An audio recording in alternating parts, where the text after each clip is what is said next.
Senhor, igreja. Amém. Amém. Deus, pode. Abra sua Bíblia. Livro de Marcos. Evangelho de Jesus Cristo, segundo escreveu Marcos, capítulo 10, versículo 45. Estamos mais uma aula, panorama bíblico. Nós estamos no Novo Testamento, vendo os Evangelhos. Essa seria a aula 43, tá? Livro de Marcos, capítulo 10, versículo 45 diz assim: pois nem mesmo o Filho do Homem veio para ser servido, mas para servir e dar a sua vida em resgate de muitos. Amém? Amém. Meus irmãos, amém. O livro de Marcos, o título do livro vem do seu autor. Quem escreveu o livro foi João Marcos, tá? Embora o texto não seja anônimo, né? Não é como os livros dos profetas no Antigo Testamento, palavra que veio ao profeta Isaías, palavra que veio. O livro, ele, apesar de não dizer esse livro foi escrito por Marcos, né? É conhecido desde das épocas antigas, desde o ano 140 depois de Cristo, já tem registro de que ele foi escrito por João Marcos, tá? Ele era um intérprete de Pedro, tá? O Evangelho reforça, né? Reflete as memórias e o testemunho ocular do apóstolo Pedro. Ele também é o João Marcos que aparece no livro de Atos, tá? Ele é filho de Maria, de Jerusalém, é primo de Barnabé e ele acompanhou Paulo, Pedro em suas missões, Barnabé também em suas missões. Amém? O livro de Marcos, o Evangelho de Marcos, foi escrito cerca de 63 a 70 depois de Cristo, tá? Os Evangelhos, eles foram escritos muitos anos depois do que aconteceu, tá? Mas tudo indica que foi antes da destruição do Templo de Jerusalém, tá? Provavelmente ele foi escrito em Roma e o público-alvo são leitores gentios romanos, tá? Por isso Marcos ele explica muito, né, termos aramaicos, costumes judaicos que seriam desconhecidos para esse público, né? A gente vê a diferença entre Marcos e Mateus, que Mateus ele escreve para o público judeu. Então, ali no livro de Mateus a gente viu muitas expressões, muitas questões que são do público judaico sem nenhuma explicação, porque ele imagina que quem está lendo o público judeu, ele já conhece essas questões. Porém, Marcos, por ele estar escrevendo para um público diferente dos judeus, quando ele menciona algumas expressões, alguns costumes, ele vai explicando por que eram feitos aqueles costumes. Você vai ver no momento que vai falar da ressurreição da filha de Jairo, ele fala Talita cumi, ele vai falar que significa menina levanta-te. Quando ele vai falar da crucificação, ele vai falar que Jesus pronunciou Eloi, Eloi, lema sabachthani, aí ele vai lá e explica o que significa aquilo. Deus meu, por que me desamparaste? Então é um livro bem didático para quem não é um público judaico. Amém? Amém. Ele trata muito sobre Jesus como o servo e redentor, tá? Jesus como servo e como redentor. A gente viu o livro de Mateus, ele tratava muito Jesus como rei, como Messias prometido, como rei de Israel. Já Marcos, ele trata Jesus como o servo prometido por Isaías, que veio para dar a sua vida em favor de muitos, tá? Ele trata muito bem da humanidade de Cristo, né? Marcos, ele destaca as emoções de Jesus, compaixão, tristeza, cansaço, enfatizando que o Filho de Deus se tornou verdadeiramente homem, tá? Jesus 100% homem, 100% Deus. E é um livro, ele tem muita ação. Se fosse um filme, a gente diria que seria um filme de ação. Ele tem muito milagre, Ele é mais focado nos milagres de Cristo do que nos discursos. No livro de Mateus a gente viu longos discursos, a gente vê lá primeiro do capítulo 5 até o capítulo 8, um único discurso que era o Sermão do Monte. 3 capítulos abordando um único discurso. Depois a gente vê o envio, Jesus Jesus ele faz grandes discursos do capítulo 10 até o capítulo 11, se eu não me engano, e depois ainda tem um sermão profético que vai do capítulo 24, capítulo 25. São grandes discursos de Cristo. A gente vê isso também em Lucas, a gente vê isso também em João. João tem muito discurso também e debates contra os fariseus. É bem interessante o livro de João. Já o livro de Marcos, a gente vê poucos discursos. Ele resume muito bem os discursos para as pregações, para trazer mais ênfase na obra de Cristo, no que Cristo fez, nos milagres. Amém? Amém. E a gente vê também muito isso, né? Um termo que é uma palavra grega, né? Eutis, que significa logo ou imediatamente. Ela é repetida várias e várias vezes, já mostra, né? Saiu de um acontecimento e vai para outro, saiu de um milagre e vai para outro. Amém? Amém. Ele tem um esboço que é separado praticamente em duas partes, né? Do capítulo 1 até o 13 é o ministério de João Batista, né? O ministério de João Batista, o batismo e a tentação de Jesus no deserto. E depois o ministério de Jesus na Galileia, que é do capítulo 1 ao 14, do 7 ao 23, é o chamado dos primeiros discípulos, tá? O Evangelho de Marcos ele é considerado por muitos estudiosos como o primeiro evangelho escrito, tá? Ele apresenta o ministério de Jesus de forma direta, rápida e dinâmica, destacando principalmente as ações e milagres de Cristo, mais do que longos discursos. Por isso é um relato marcado por movimento e urgência, frequentemente utilizando expressões como imediatamente para mostrar a intensidade do ministério de Jesus. Tradicionalmente, o livro é atribuído a João Marcos, companheiro de ministério dos apóstolos, né? E especialmente ligado ao apóstolo Pedro. Muitos entendem que Marcos registrou os testemunhos e lembranças de Pedro sobre a vida e obra de Jesus Cristo. Neste evangelho, Jesus é apresentado de maneira especial como servo de Deus, aquele que veio para servir, libertar, curar e finalmente dar a sua vida em resgate de muitos. O livro mostra claramente sua autoridade sobre demônios, sobre doenças, natureza e até sobre a morte, revelando que o reino de Deus chegou com poder.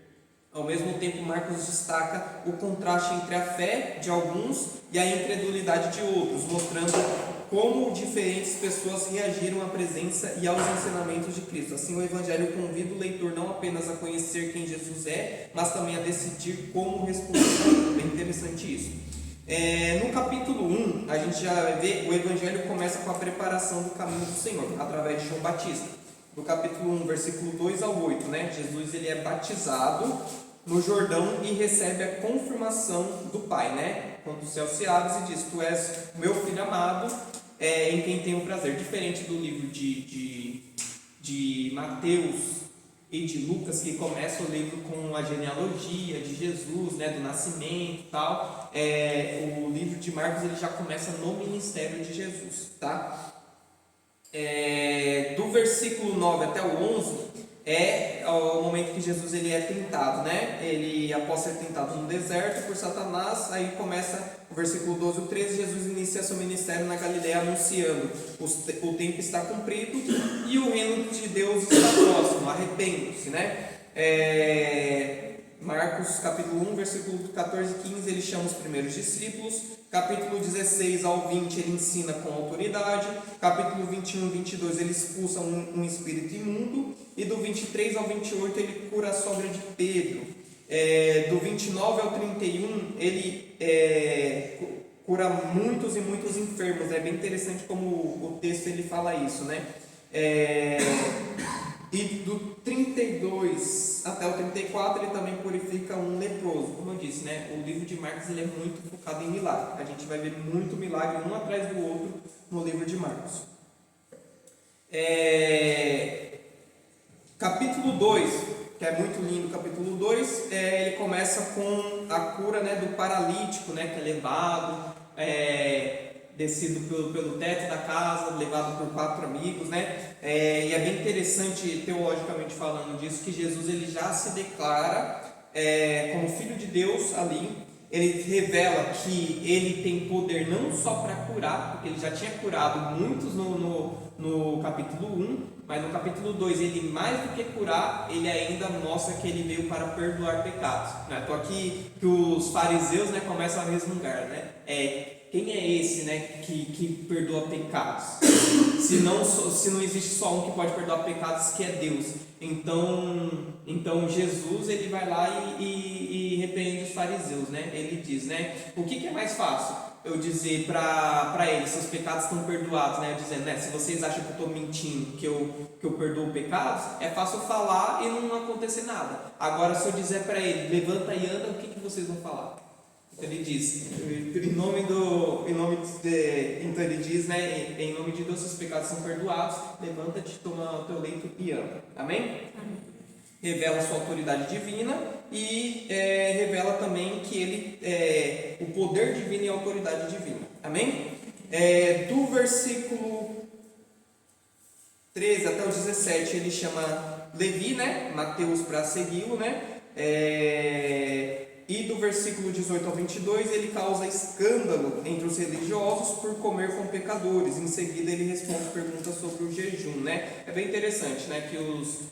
Que ele chama Mateus, né, Levi, e então ele vai jantar com pecadores. Ali os fariseus também começam a murmurar, né, como assim ele se assenta com pecadores? E ele traz, né, o famoso discurso dele, né, o Filho do Homem não veio para os sãos, mas sim para os doentes, né, o médico não veio para os sãos, mas sim para os doentes. Então questionam ele sobre jejum, sobre os discípulos de João Batista jejuavam. Os discípulos dos fariseus jejuavam, mas os discípulos de Cristo ainda não jejuavam. Ele falou, como que podem os convidados do noivo estarem em jejum durante a festa? Mas eis o momento que o noivo será tirado, então eles jejuarão. Não se pode colocar vinho novo em odres velhos, mas sim coloca vinho novo em odres novos. Amém? Amém.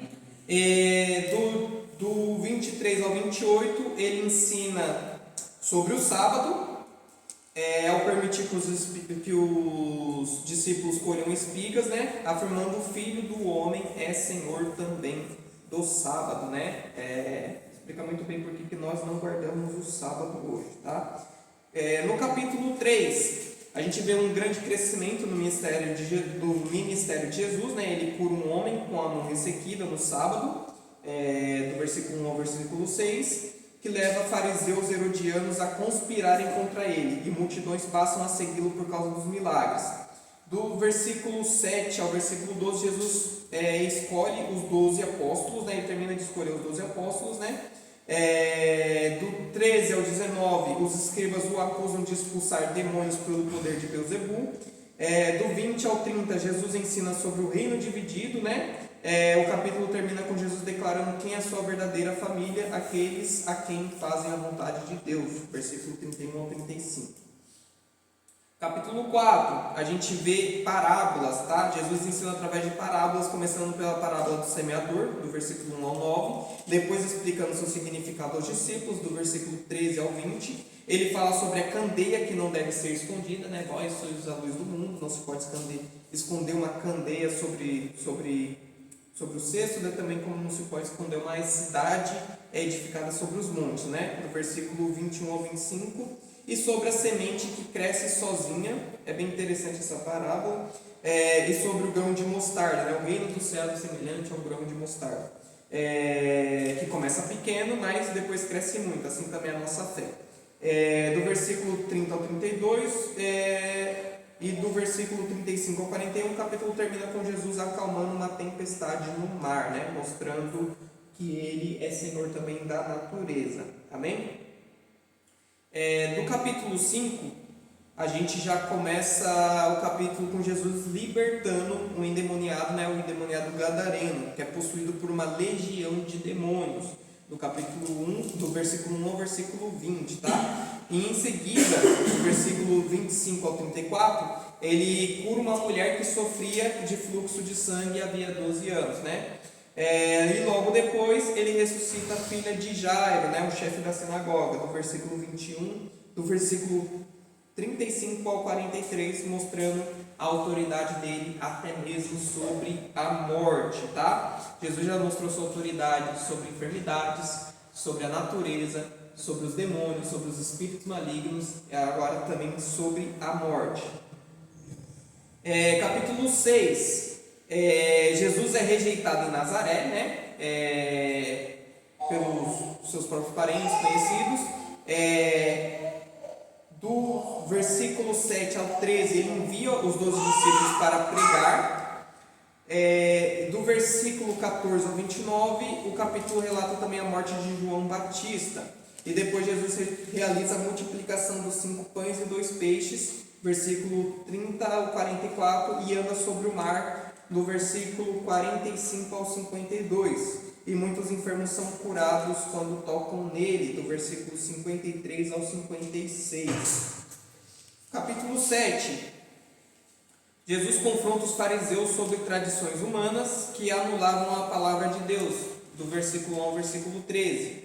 Do versículo 14 ao 23, ele ensina que o que contamina o homem não é o que entra pela boca, mas o que sai do coração, tá?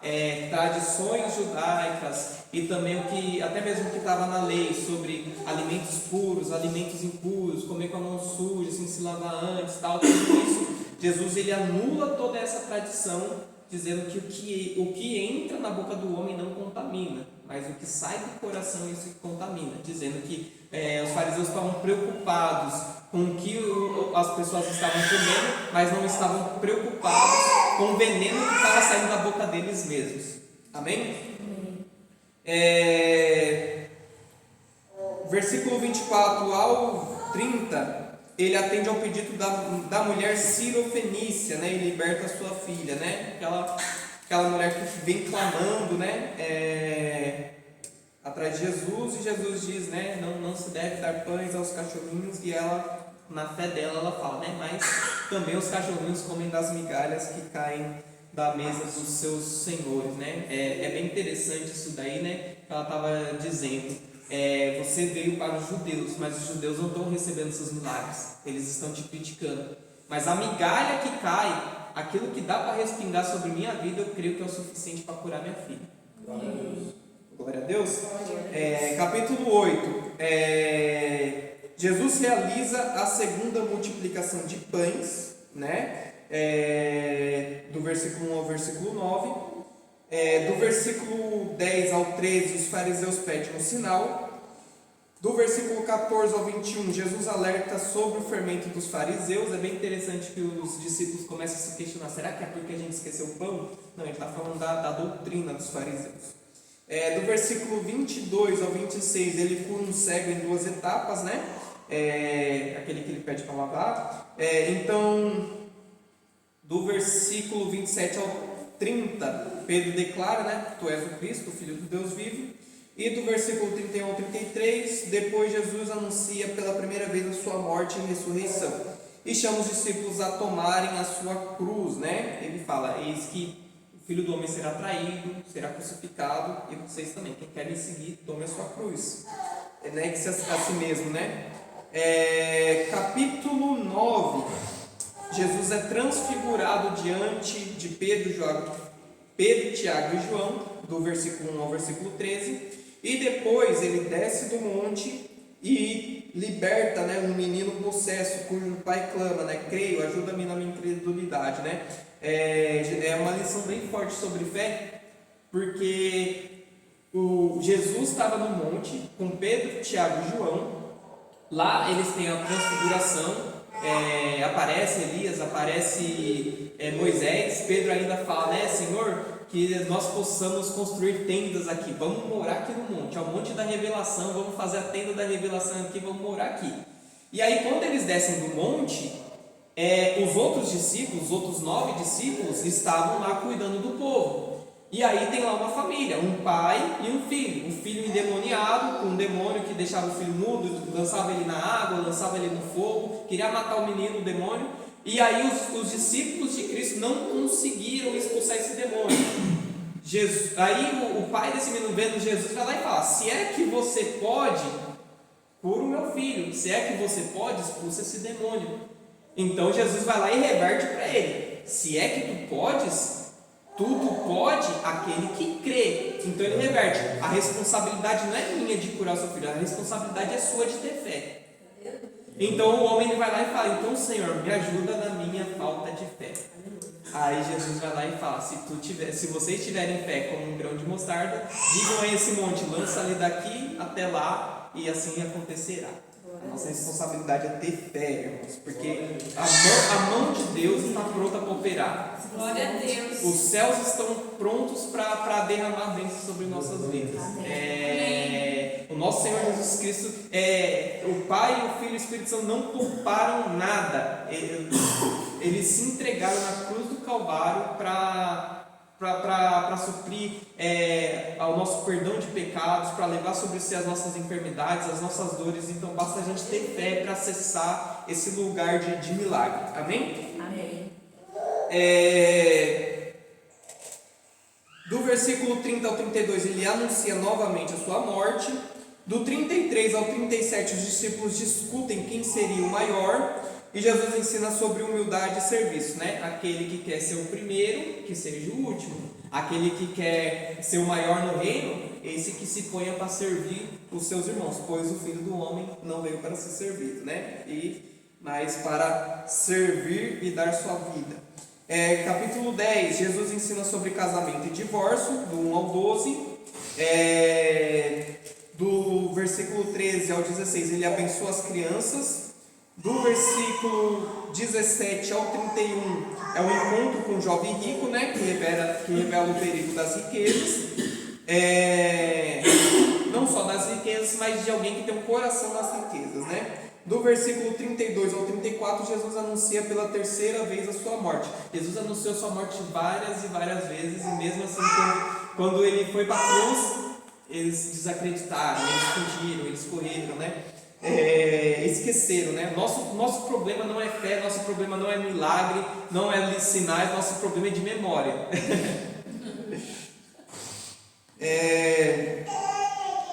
Então Tiago e João pedem lugares de honra e Jesus ensina a verdadeira grandeza que está em servir, mais uma vez, né? E o capítulo termina com a cura do cego Bartimeu, do versículo 46 ao 52. Do capítulo 11 em diante, a gente vai ver mais a peregrinação de Cristo em Jerusalém, né? Então Jesus ele entra triunfalmente em Jerusalém, do versículo 1 ao versículo 11. Ele amaldiçoa uma figueira estéril, é bem interessante essa passagem, né? Eu coloquei ela até no meu livro, né, sobre essa questão da figueira, né? Por que Jesus amaldiçoa uma figueira? Porque ele chega nessa figueira e essa figueira tinha folhas, mas não tinha frutos. E aí a gente entende que uma figueira, ela quando está na época de dar frutos, ela dá folhas para sinalizar que ela tem frutos. Ela não estava na época, mas ela tinha folhas. Então era uma figueira que tinha aparência, mas não tinha frutos. Tá? A gente viu isso lá no Éden. Adão e Eva, quando eles pecaram, vai dizer que eles pegaram folhas de figueira para esconder o pecado deles. Então eles queriam mostrar uma aparência. Não, eu não pequei, não. Mas ali era só folhas escondendo o pecado deles. Ali era uma planta escondendo que ela não tinha fruto, mas mostrando que tinha aparência. No dia seguinte a figueira parece seca, né? E aí os discípulos se impressionam, né? Que Jesus ele amaldiçoou essa figueira. Ensinando sobre fé e oração, líderes religiosos questionam sua autoridade, do versículo 27 ao 33. Do capítulo 12, a gente vê Jesus conta a parábola dos lavradores maus. Aí Jesus já pega pesado, porque Jesus está contando uma parábola sobre os próprios fariseus, falando, né, que um homem arrendou a sua vinha para alguns lavradores. Ele disse: trabalhem, e aí quando eu voltar, eu quero o fruto, né, dessa vinha, eu vou pagar o salário para vocês. Vai dizer que esse homem ele envia mensageiros, né, para receber. E os trabalhadores que ele tinha contratado, eles pensam: vamos matar esses mensageiros, vamos maltratar eles e vamos ficar com a vinha para a gente. E eles fazem isso. Depois ele envia mais mensageiros, e eles fazem a mesma coisa. Mais para frente ele envia o próprio filho. E aí os homens fazem a mesma coisa, maltratam e matam o filho do dono da vinha. Aí Jesus vai lá e pergunta: o que se fará desses trabalhadores quando o dono da vinha vier? Então, ele está contando a parábola sobre ele mesmo, que Jesus confiou, né, o seu ministério, a sua igreja, o povo de Deus, a palavra de Deus aos homens, aos servos. E muitos se acham donos da palavra. Os fariseus naquela época se achavam os donos. Eles maltrataram os profetas que vieram antes de Cristo, maltrataram João Batista que veio antes de Cristo, maltrataram o próprio dono, o próprio filho da dona, que foi o próprio Jesus Cristo. Mas então a ira de Deus virá. A ira de Deus virá. Então o ministério não é tratado de qualquer maneira. Os fariseus são o mau exemplo, né, que Jesus ele deixa, né? Então, depois ele é questionado sobre o imposto, né? Deve-se dar imposto? Jesus vai lá, pega a moeda. De quem que é essa figura aqui? É de César? Então dá a César o que é de César, mas também não deixa de dar a Deus o que é de Deus. Amém? Amém. Do versículo 18 ao 27 tem um debate com os saduceus sobre ressurreição, né? Os saduceus era uma outra vertente dos fariseus, né? Tinha os fariseus, tinha os saduceus. Os saduceus, eles não criam em anjos, não criam em ressurreição, não criam em muitas coisas. Então ele fala sobre ressurreição. É bem interessante essa passagem. Então depois questionam Jesus sobre qual que é o maior mandamento. Ele fala, né? Ama o Senhor teu Deus com todo o teu amor, com todo o teu coração, toda a tua mente, todas as tuas forças, todos os teus pensamentos. E semelhantemente, ame o teu próximo como a ti mesmo. Do versículo 35 ao 37 ele fala sobre o Messias como Senhor de Davi, né? Ele cita o Salmo de Davi, né? Diz o Senhor ao meu Senhor, tal. Do versículo 41 ao 44 o capítulo termina com a oferta da viúva pobre. Capítulo 13, a gente vê o sermão profético. Jesus profetiza a destruição do templo, versículo 1 e versículo 2. Ele fala sobre finais do fim, guerras e perseguições, do versículo 3 ao 13. E ele menciona a grande tribulação, do versículo 14 ao 23. E a vinda do Filho do Homem em glória, do versículo 24 ao 27. E o capítulo conclui com exortações à vigilância, né, do 28 ao 37. Capítulo 14, a gente vê a preparação para a cruz, tá? Os líderes planejam matar Jesus, do versículo 1 ao versículo 2. Uma mulher unge Jesus em Betânia, versículo 3 ao 9. Judas decide trair Jesus, do versículo 10 ao 11. Jesus celebra a última ceia com os discípulos, versículo 12 ao 26.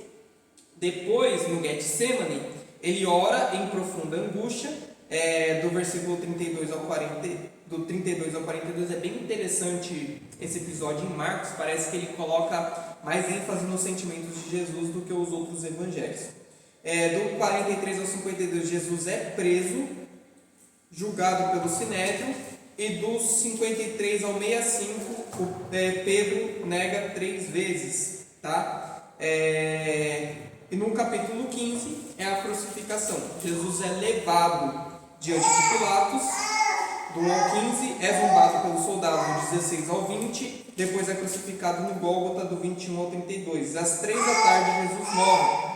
O véu do templo se rasga e um centurião declara: verdadeiramente este homem era o Filho de Deus. Este é o versículo 39. E Jesus é sepultado por José de Arimateia, do 42 ao 47. E o capítulo 16, que é o último capítulo, é o capítulo da ressurreição. As mulheres encontram o túmulo vazio, do 1 ao 8. Jesus aparece aos discípulos, do 9 ao 14, e ele envia os seus seguidores para pregar o evangelho a toda criatura,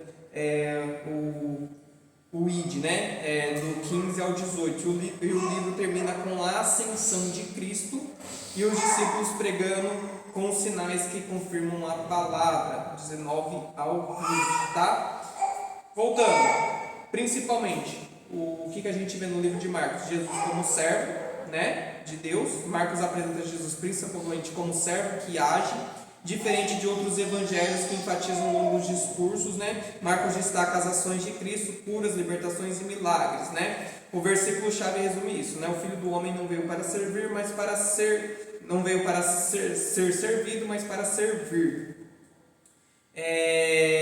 Tem um foco muito grande na autoridade de Jesus. A gente já vê isso no primeiro versículo, né? Evangelho de Jesus Cristo, Filho de Deus, ou Cristo.